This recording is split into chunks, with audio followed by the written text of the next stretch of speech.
వేరొక పర్యాయం, రెండో పర్యాయం ధర్మరాజు గారు, నకులుడు, సహదేవుడు కర్ణుడి యొక్క ధాటిని తట్టుకోలేక ముగ్గురు ఒక్క రథమే ఎక్కేవలసి వచ్చింది.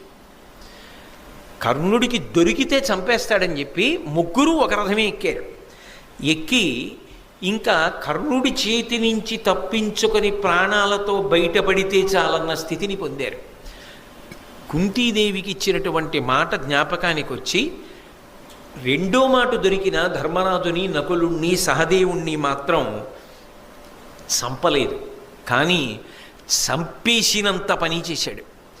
ఆ యుద్ధం చూసిన వాళ్ళకి ఏమనిపించిందంటే ఒక్క క్షణంలో ముగ్గురిని కర్ణుడు మట్టు పెట్టేస్తాడు, ముగ్గురు చచ్చిపోతారనిపించింది.